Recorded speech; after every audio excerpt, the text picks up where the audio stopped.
Um, all right, we are here. I'm going to make sure that it's actually showing as live. Whoops, showing as live on my page because it goes private sometimes. And we don't want to record and people haven't had the opportunity to hear us. Yep, it's showing private. Let's see.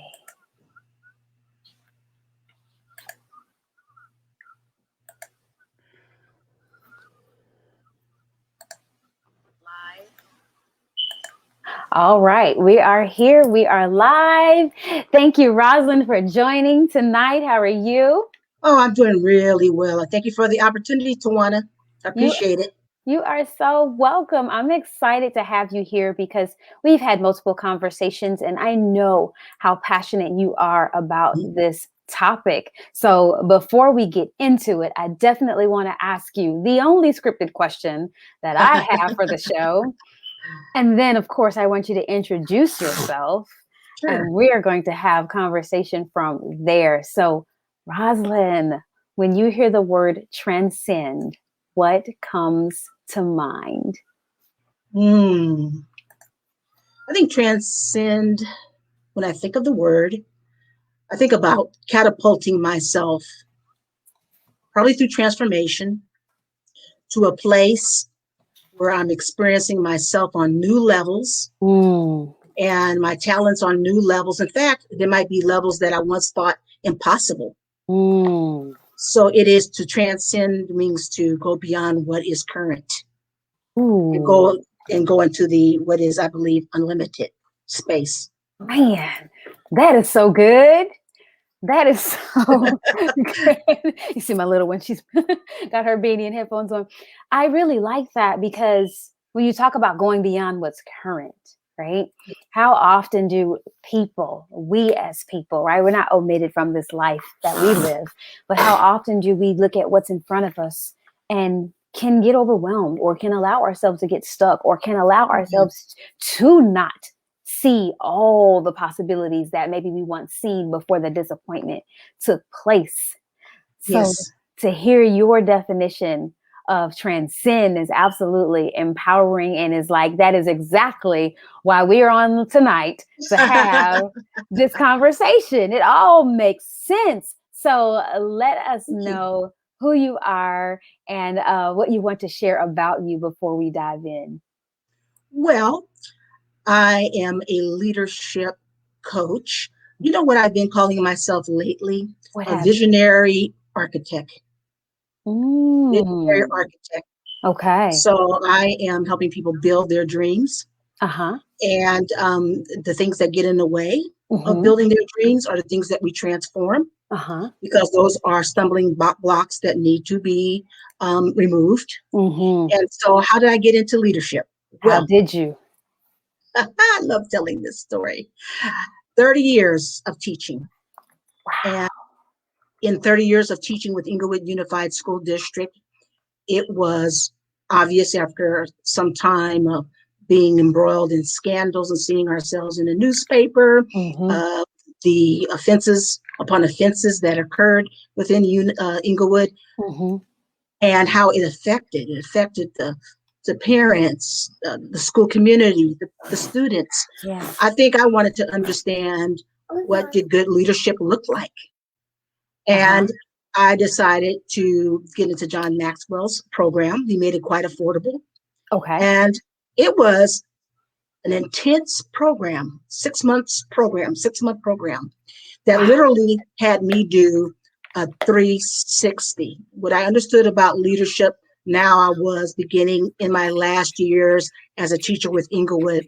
I was able to practically apply a lot of the principles that I ingested and was able to make a real difference that I was very proud of. I was able to be an advocate for children. And that was very big for me because I absolutely adore children. And I see them as raw material. I see them about the closest thing that you're going to get to God on this earth. And I understood that I was going to be held accountable for protecting those kids all the way from the premises in which we were having school. The premises were dilapidated, and I needed to fight for those kinds of things, all Mhm. the way to fighting sometimes or being an advocate for a student Mhm. as related to their parents. Sometimes I had to advocate for the For the child in to the front of the parents. parent who was Yeah. not advocating for their own child. Yeah. So I think I became bolder Mhm. as we having skills Mhm. and seeing the transformation and knowing that you're a part of something that's really, really good. That's how I got into leadership. And it's so lacking in our society, and everybody can improve their leadership skills that starting with self-leadership, that Yes. is how I got into leadership. And I absolutely love it.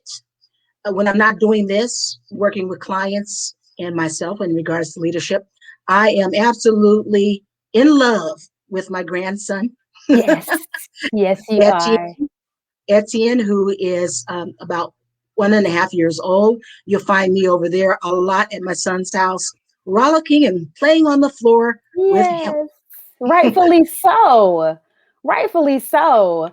And if you are just tuning in with us, thank you so much for joining. I am talking with Rosalind Henderson, and she is going to be talking with us about leadership, mastering your money mindset, and how unwrapping all of that, unearthing all of that, transforming all of that can double your income. So Absolutely. let's get into it. Mastering your money mindset. What? What is that about, Rosalind? What is that about? Well, quite simply, in essence, I see money Uh-huh. as a symbol for one's worth. Hmm. I do a lot of work with entrepreneurs who need to upgrade their sense of worth, their self Okay. esteem. And Mm-hmm. oftentimes we've picked up messages and actually had a number of experiences throughout childhood and on, Mm-hmm. um, where we come away from such experiences with parents, coaches, teachers, you name it, with Mm-hmm. this idea that we are less than, that we're not enough. Mm-hmm. We pick up money messages such as once poor, always poor, Mm-hmm. or it is, you know, the vow of poverty means that you're spiritual.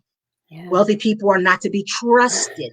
You know, Right. there are money doesn't grow on trees. Mm. Um, all these things. So what my goal is always in helping to be people to perform at Mm-hmm. their peak Mm-hmm. regularly and consistently, Mm-hmm. and to earn whatever idea you have about whatever your idea of wealth is. Is, right? We all have different definitions of what's wealthy and what's going to make us satisfied. Mm-hmm. It is absolutely important, vital, Mm-hmm. to begin to dig into how our makeup, Mm-hmm. dig into our makeup, and to begin to become aware Yes. of how we're still living under the influence Mm-hmm. of old limiting money messages, Mm-hmm. and begin to dismantle Mm-hmm. those old messages that some of us have been living with, when you really think about it, for 20 years, Yes. 25, Yeah. 30 years. Can Mm-hmm. you imagine all the money that we're leaving on the table Mm-hmm. because we're still under the influence of outdated messages that no longer serve us? So Mm-hmm. that is one element that I work with, furiously work with, is, and I use cognitive psychology Mm-hmm. tools because I'm a Mm-hmm. practitioner, There you to go. help people begin to analyze, process, and to heal. There's a Mm-hmm. healing component in this, Mm-hmm. and so that they're free to Yeah. begin to attract, the Yeah. ideal clients that they want, to begin to attract money, to begin to work consistently, um, in regards to money generating activities, Mm-hmm. so that they are using the invaluable skills and gifts given to them by God Mm-hmm. to transform someone else's life, Right. but also so that you can live by way of the gifts that God has given you.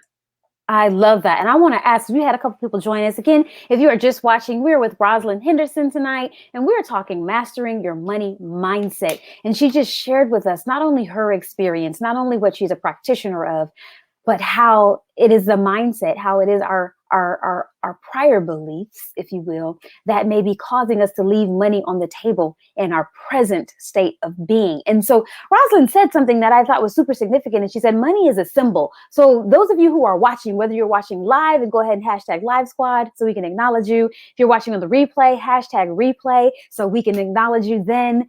What is money? Drop in the chat for us. Let us know in your heart of hearts, right? In your thoughts of thoughts, what is money? And as you do that, Rosalind and I are going to continue the conversation, but I really want to know what you all think. What is money? So go ahead and put that in the chat as we continue to talk. So Rosalind, so you just shared with us that, hey, we're leaving money on the table because we have been told to stay in this box of beliefs, whether it's a spiritual belief, whether it is a superstitious belief, whether it is a feelings belief, whether it is a psychological belief, we're leaving money on the table. Talk Absolutely. And about oftentimes we're unconscious, Tawana, in regards to this. So that's why waking up is so very important, because what's kind of hidden in the subconscious mind needs to, to be put on blast by bringing it to the light so that you can begin to be aware of it, and so that you can transform these beliefs. And honestly, I don't want to mislead anyone. It does take effort. It does take investment. But if I can't invest in myself, my goodness. Especially when you talk about such ROI. This is a lifetime ROI. Once I reduce that limiting belief and all the feelings that often accompany a belief. We have those fears and we have those worries about money. We have shame when it comes about money. We have shame about our abilities. I've been talking about the imposter syndrome. That is the same core belief of it's about our worth again. And I've worked with clients, for instance, who have admitted that when they talk about what they're going to charge, they start stuttering. That it is very difficult pause. to state their worth. And that again is about, do I believe in the value that I have to give to this client? When it comes to, and I've worked with clients who have admitted that when it comes to hearing objections from a prospect, they personalize it. It's not about the thing that I'm offering itself. It's a personalizing is attached to my identity and who I am. That is about worth, and feeling, that, is my product valuable? Right. Those are the things that need to be constantly looked at and transformed so that we can get better and better and be secure and confident in the things that God has given us to knock out the park. And so we have Christian watching with us. Hey, Chrissy. We've got Laretha watching with us, Ananya on live, and they put some things in the chat saying that money is a vehicle. Money is wealth, the ability to have choices. Money is freedom. Money represents a lot of different things for many of us. And it truly is a matter of perspective. Would you say that? Oh, absolutely. Absolutely. I'm talking about the symbology of it, but of course, practically speaking, we need to be able to pay our bills. We need to be able to sprinkle in a little luxury every now and then into our lives. I need to be able to pay for my child's tuition. I need to be able to get that new car that I so deserve. I need to be able to live a life on purpose. And that's the the practical idea behind money. And I think when it all marries, when we are very confident about our offerings, and when we dig up those old money beliefs, and sometimes, quite frankly, go through the process of sometimes even forgiving. Even forgiving, the parents Or for instance, I was just thinking the other day, I know we're talking about money, but Mm-hmm. this is related to money in the sense that we're talking about imposter syndrome, where Mm-hmm. that's that severe doubt of not being able to own your God-given talents. I was thinking Mm-hmm. the other day when I was in high school and I was exiting out, and the counselor had a conversation with me. I'm a senior. Oh, I'm eager to go to college. I want to be the first in my family to go to college. And she looked at me, and my grades were pretty good. I mean, I think I was a B plus average. Mm-hmm. That was decent. And she really dissuaded me from going to college. She said, Rosalind, I think you would do a fabulous job with being a secretary. And I was, wow, taken Mm-hmm. aback by how Mm-hmm. little she thought of me. She really didn't know me. Mm-hmm. And secondly, I thought that was her job to fan my dreams a little bit. And what I want to say is those kind of incidents that we Yeah. may have over a period of time and years, those are the Mm-hmm. kind of things that cling on to us sometimes, and we need to rid ourselves of. Luckily, I was hurt, but I nonetheless decided I was going to go to Loyola Marymount University, Mm-hmm. no matter what it took. And I ended up there. I ended up there by sheer will. And there was a lot to learn and a lot of different ways to grow. Mm-hmm. But again, those kind of incidents, sometimes I needed to forgive in my Mm-hmm. quiet time. And as I was journaling, I had to forgive. Mm-hmm. Sister Glen Ann. So I remember all those nuns. I'm sure. I'm sure, and especially something that dare I say that stings like that, right? Because there was an unmet expectation there in her position, a position of leadership, a position of guidance. You went to her seeking more information. You went to her seeking how can you pursue this opportunity, right? That you saw in college education. How can I pursue this opportunity? And she said, no, not for you, No, dear, right? not for you. Be a And secretary. be a secretary. And that at that time it was implying that you college too much for you. You don't need to do that. You can do, you can do something else, but not something that requires you to go to college, right? Yes. And so as you're thinking about forgiveness and you're thinking about money, how did you then move past that moment? Because you said you were hard set. You were going one way or another. You were going, whether she approved of it Right. or not, right? Yes. So, what do you think caused you to move past that disappointment? What? And before you answer that, what comes to mind as you were talking? My grandmother would say, "What you call me, don't make me."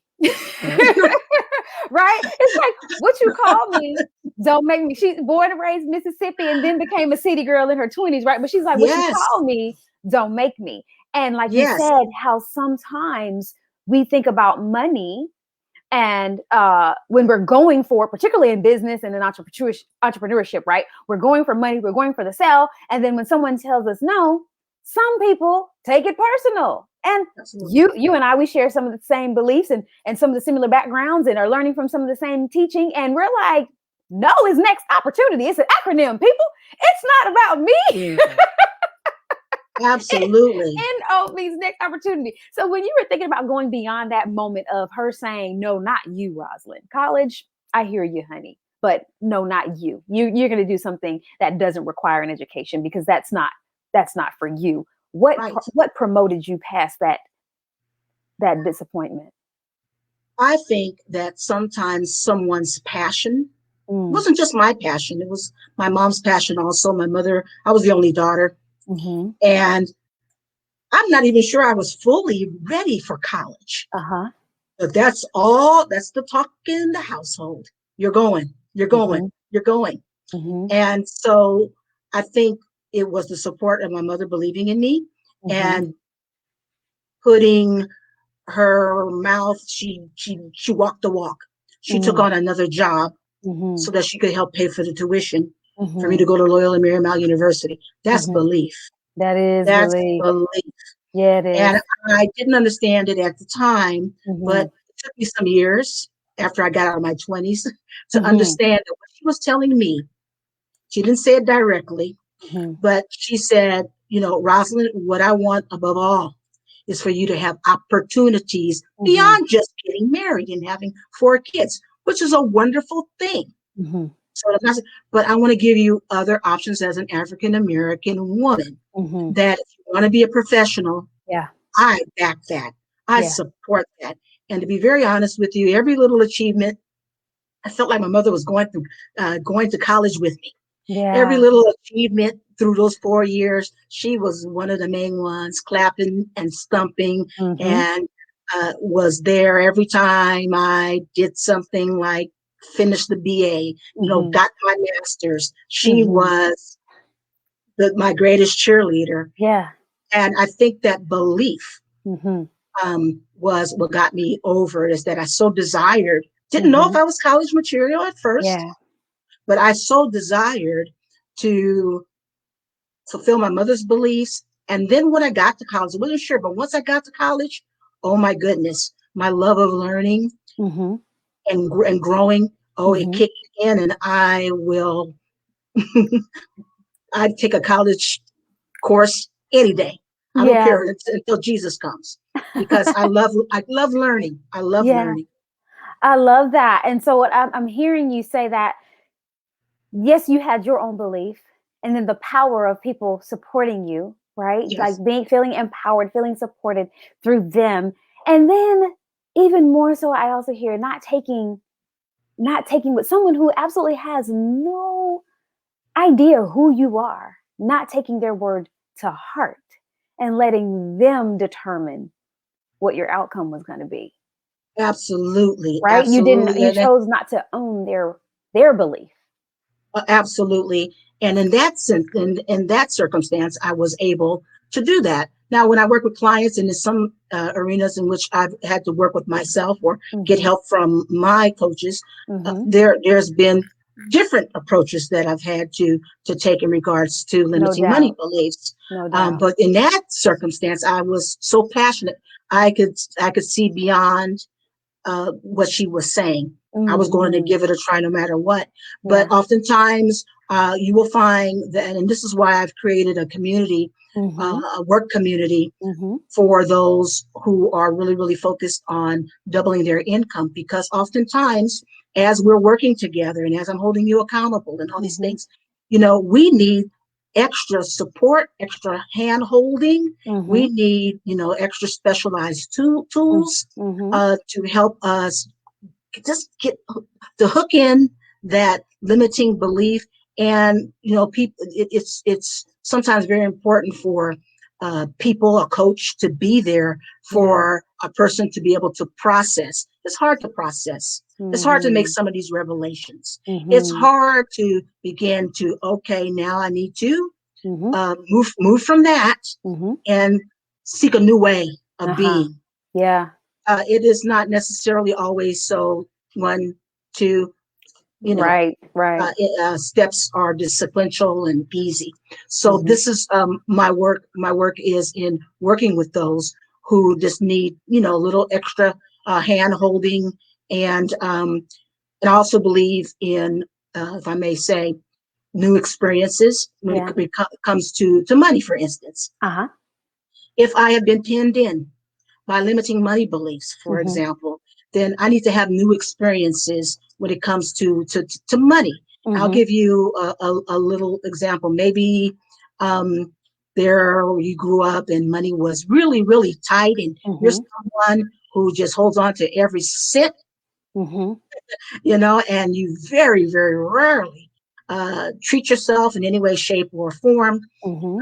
And then, maybe as we undo that limiting money belief, and money's Mhm. tight, money always is going to be tight, and you need to Mhm. be super, super hyper frugal, Mhm. we need to begin to undo those things. For example, this is Rosalind speaking. Yeah. For me, a symbol of wealth, this is just me speaking, is I love high end silk blouses. Mhm. Do I have $100, just almost $100 to spend on a high-end silk blouse all the time? No, but I Mhm. want to create that. I want to create new experiences with money. I Mhm. can buy a couple. Mhm. I can enjoy and roll in that wonderful feeling of when I Mhm. touch that silk blouse. Oh my gosh, it's Mhm. so, I feel regal. My chest is Mhm. popped out. I'm Mhm. feeling like it just upgrades my confidence. Mhm. Um, so this is a very practical um, new experience that I'm bringing into, my life Yeah, yeah. where I'm wearing those blouses on a Monday Uh-huh. during the pandemic Uh-huh. when I feel like it, When you feel like it. Yes. because that's a symbol. That's a little symbol of luxury Mhm. for me. And Mhm. I'll get to the point where I'll wear those $100 high end silk blouses more Mhm. often than not during the week. Mhm. Mhm. Mhm. So what I'm saying to the audience is that, um, you know, going and having new Yeah, experiences doing with, things for you. right, with money, and that's my example, but you can have your some other experiences that is going to undo in part that limiting money belief that you've held for so very long. So Yes. we And need to that's do that.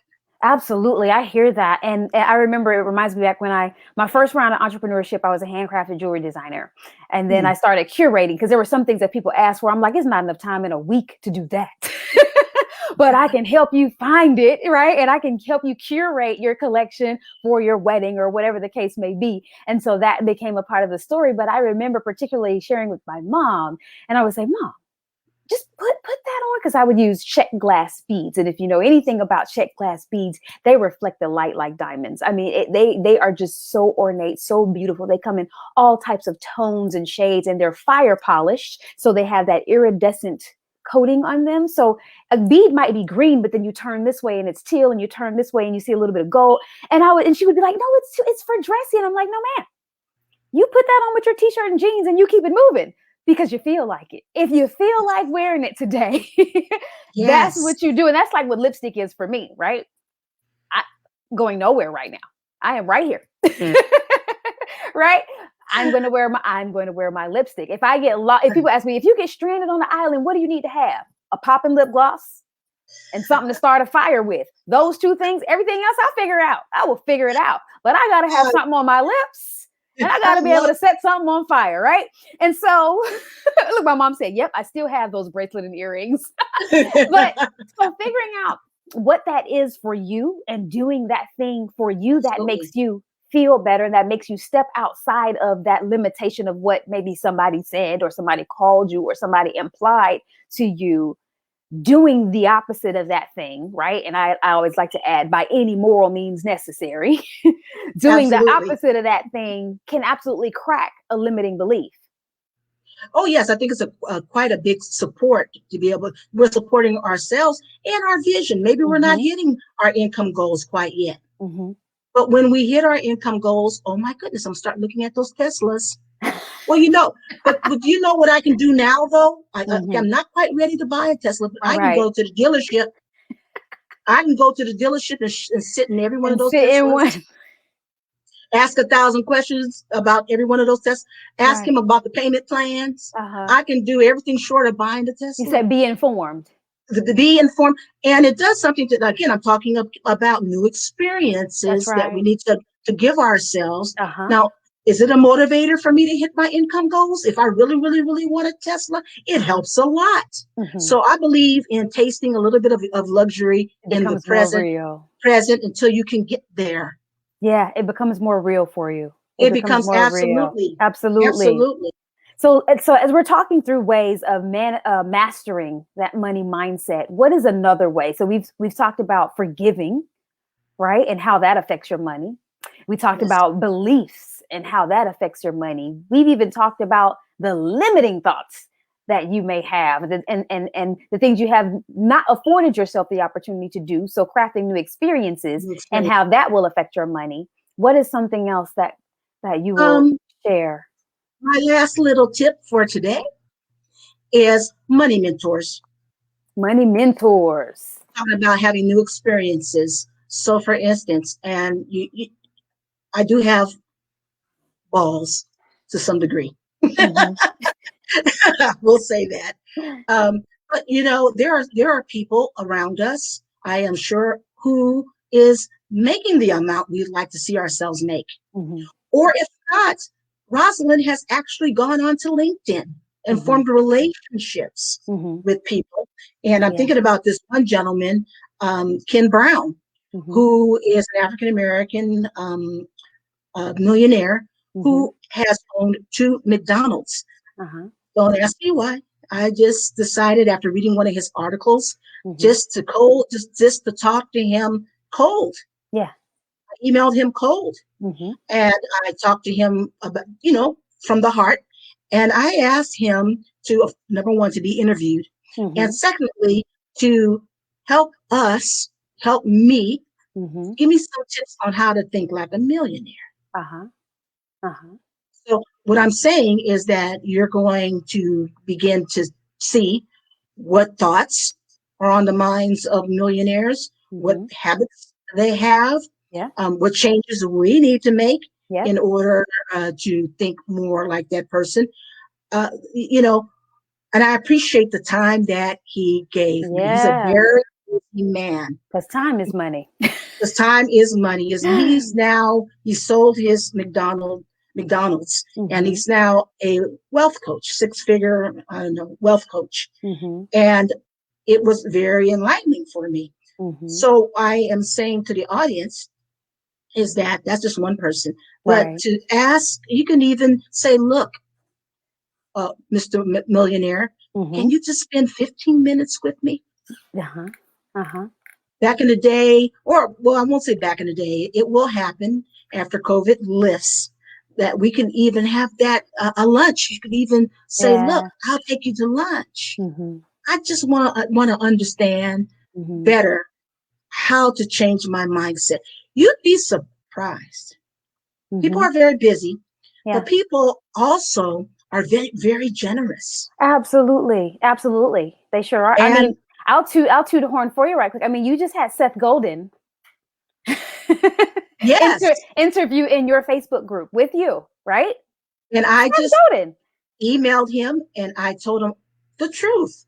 Mm-hmm. All that he meant to me, all the books that I read, the Icarus deception was something that I chewed on for months because I was trying to leave my teaching job and I was Mm-hmm. listening to Seth, Mm-hmm. listening to this. I told him all of that. And he goes, I'll be on next Friday. It was 2 days away. Mm-hmm. Yeah, I'll be on Friday. You Yeah. can, yeah, I'll be there. Yeah. You can interview me. And I was like, Yeah. so there are people who are just not writing books, but they're walking the talk. They're walking the talk. And isn't that who you want to learn from, right? Not just philosophy. I tell people all the time, I would rather hire someone with experience than someone who just earned a degree, right? Because if we're literate, we can all read and we can all Yes. figure out how to pass an exam. But do you know how to apply the information? And that's what I love about project management. As a practitioner of project management, to get that PMP, you can't just pay money and take a test and claim it. Oh, Yes. no. They're like, no, you got to do this. And then we're going to audit you to make sure you did it. We're going to call people to make sure you did it. And then we're going to give you a year to pass the exam because we don't make it simple. Yes. Either you know Yes. it or you don't. And so I love the practitioner aspect. And another thing that I find, Rosalind, is that as coaches, we teach the best the thing that we often need to learn to practice better, even in our own lives, right? And we're so Always. passionate about teaching it, not because we want to be hypocrites, not because we think it's ideal, but because we know what we endured when we didn't use it, right? And so I use another word for that. I call it the anointing. the gift, the gift that Oh keeps yeah, on giving, right? I think the best coaches to me have gone through the fire and Yes, come out of the other side and yes, really can give direction to other similar type of people who are hungry for the same transformation that I was hungry for. that's right. And this is why I am talking about worth Yes, in essence, yes. because that is what stands between us being good as Mm-hmm. opposed to being great. Yeah. And I am a great believer that we're all geniuses. Mm-hmm. Nobody's going to tell me different. As a teacher for 30 years, I've Mm-hmm. seen it in its infancy, and I Mm-hmm. continue to see it, even though sometimes people want to cover it up or hide from it or make excuses so that they don't have to leverage it. Uh-huh. The truth is that we all need to own our genius, and Yes, but it takes work to own your genius. it It does. takes help to Mm-hmm. own your genius, and Mm-hmm. that's where I try to come in and Yeah. help my clients do just that, because I hate seeing wasted Mm. talent. Oh, yeah. There's nothing that frustrates me more as a person say they want something but then won't apply. I'm like, Yeah, why are we talking? Because my whole MO is to go from ideation to manifestation. So if you're coming to absolutely. me just to brainstorm, I'm not your person. Come to me after you've brainstormed and you have Yes, defined and decided what you want to do. Now you're going to see fire in me, right? And I'm very open about that. I'm very adamant about that. And even my peers, they know, like, if I'm going to talk to Dewana, I just need to be prepared to have the further conversation about what I'm going to do about it, because yeah. that's how I'm intricately designed, and then found professionalism to help hone that skill. I don't know how to not function in that space.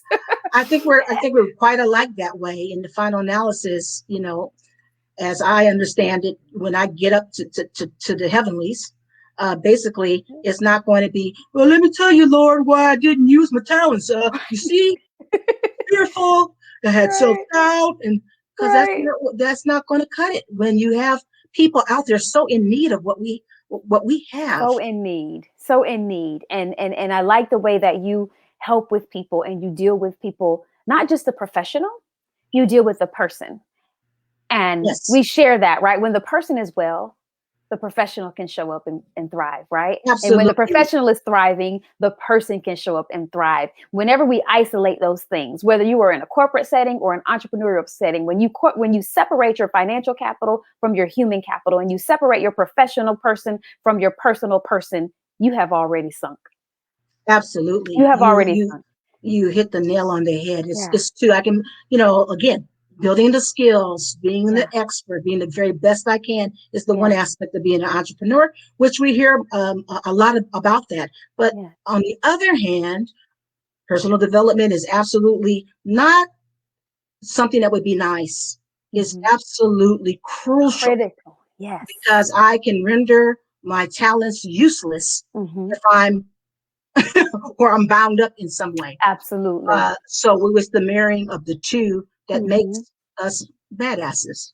I love it. So let us know where we can find you. Let the people know. Well, I know how I can find you, but let the people know how they can find you. Absolutely. Well, I do have a Facebook page, Entrepreneurs Double Your Income through Mastering Leadership Skills. Hmm. So you can find me there. I'm on Facebook, Rosalind Henderson. You can always message me. Hmm. That I'm oftentimes on Facebook. So that's a good place Yes. to find me. And you can see, what our posts are about. We always have themes for the month. Again, I would love to have anybody on board who is very serious about um, just upgrading Hmm. their character and who they Yeah. are, and just living life on purpose, Hmm. um, and just being just the most potent Hmm. version of yourself Yeah. possible. Possible. And you've said it here, what, entrepreneur. If you're a solopreneur and you want to master your money mindset, you want to up level your leadership skills, you need help, you don't have to go about it alone. Rosalind is here for you. If you are a corporation and you want your leadership to have leadership, right? We always talk about leadership Yeah. supporting the staff, supporting the team, but who's supporting our leaders? Well, Yes. you have that right here. Rosalind is here for you. If you are a franchise owner, Rosalind is here for you to help you overcome those limiting beliefs that are preventing you from gathering your shmoney. Okay. So here's the Facebook group right here. At the end of the call, Rosalind is going to, or the talk, Rosalind is going to make sure that her links are available in the chat so that you can easily access her, easily join her Facebook group. And she absolutely has some dynamic content, some super amazing people that she interviews often. And you just don't want to miss out on the chance to get that money mentorship that she talked about. So, Rosalind, thank you so, so much for this conversation. What a joy. Totally enjoyed myself. Thank you for inviting me, Tawana. You are so welcome. And next week, let me see if I can get that up there. Next week, we will be live at 6:30 Eastern on next week. 6:30 Eastern on next week with Ayana Man Pope from Ascended Volition. She has a spiritual digital radio station as well as TV broadcasts. You all don't want to miss her and her story about rising above all circumstances to win. And she just wants to welcome you to the table. So make sure to join us next week at 6:30 Eastern for Transcend with Bootstrap Dreams. Thank you all so much.